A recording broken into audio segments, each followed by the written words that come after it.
Hi there, my name's Drake and welcome to another day on Findhorn up here in Scotland.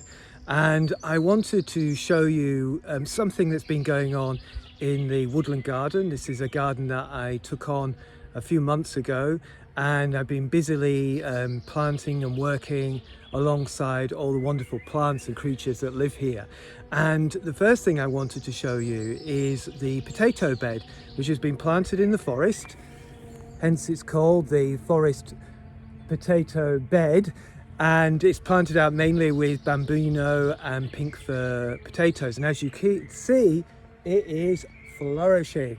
And I believe one of the reasons for that is because it's working with the wonderful mycorrhizal network of the trees, the root systems, and the potatoes really seem to respond well to it. They seem to be getting the nutrition that they need. So anyway, we're walking into the garden, and I want to swing round behind me here, and this is the outdoor learning space. And here I'm trying to show a few different things. I select out a few plants which I think people might be interested in seeing.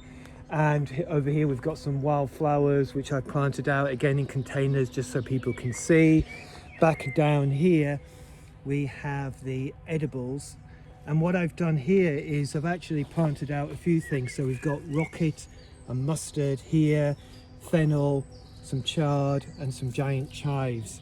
And the reason I've done this is, as you can see here, can you find our siblings in the garden? So you see the plant, you pick the plant up and you walk around, and it's a bit like a treasure hunt.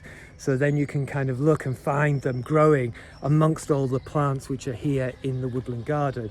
So for example, if I come down here amongst the salad bonnet, we've got some chard growing. And then of course here we've got some broad beans, we've got some walking onions.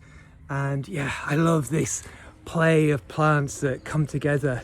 And you know, this is the fun of Woodland Garden, forest gardening. You bring it all together. And here we've got a greenhouse. It's brand spanking new, and I haven't fully planted it out yet. I just brought all these plants up yesterday evening, and we've got tomatoes, we've got grapevines, we've got cucumbers, and they will be planted, and they're going to mimic the natural systems that we see in woodlands, but in a greenhouse environment. But they're still going to be connected because they're going to connect with the roots underneath the ground where we can't see, and that's where all the good stuff's going on. Down here we've got a small nursery, and I'll swing you around. You can see some very expressive and beautiful artichokes growing up here, and wonderful fruit trees.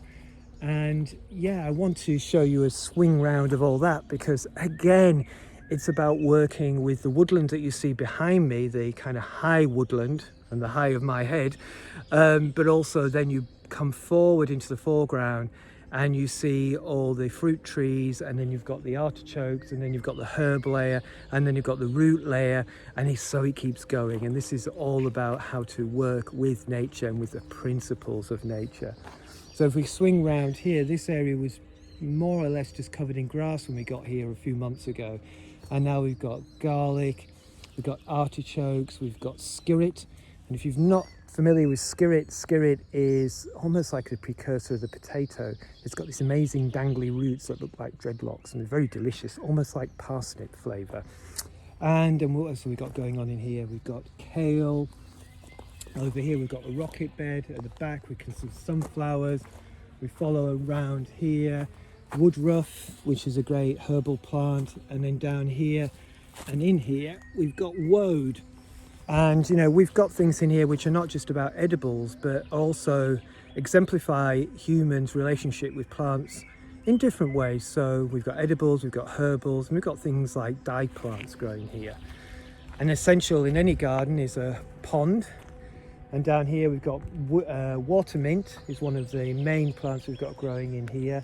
Water buttercup, of course, yellow flag iris, although they're not quite in flower yet. And then we swing round here, and I want to show you this area. And this is so this we found, or I found, at the back of a yard, and it actually is a Genesian crystal. And a Genesian crystal is something which was developed or identified in the I believe in the 1940s or 50s, and again, it's one of these funny kind of synchronicity moments where this was found. I put it up in the garden. Somebody told me, oh, this is so and so, and then I discovered this information about it and how it's looking at the principles of how plants grow best when they're not just grown in a line. It's about working again with natural systems. So forest gardening is the same thing. You don't generally put things in line, you generally mix them in with everything else. And so again, it's this mimicking what we see in the natural environment, but obviously a more hands-on approach in a forest garden or a woodland garden like this. So in here we see the peas doing exceptionally well around this Genesian crystal, and we've got some runner beans in here, we've got rainbow chard, we've got spinach and chives, we've got lovage, we've got evening primrose down here.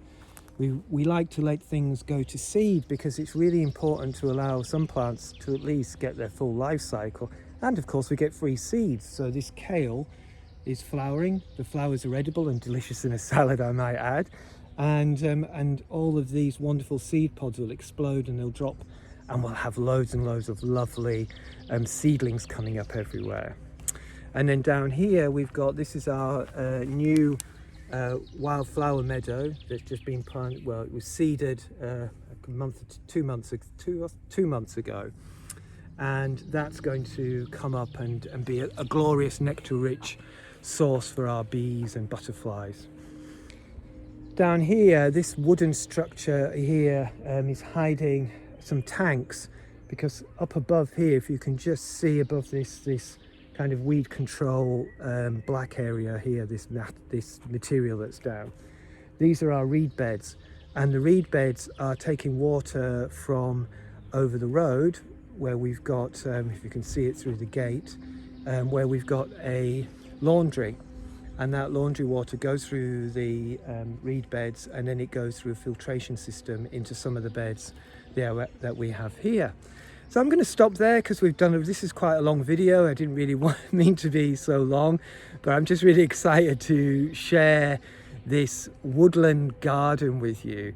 And if you take anything away from this, just be playful in how you work with plants, and and see what you come up with in your own particular area, in your own garden. This is on a larger scale maybe here, but you can do it anywhere. So thank you again for your listening, and yeah, have a great day. Bye bye.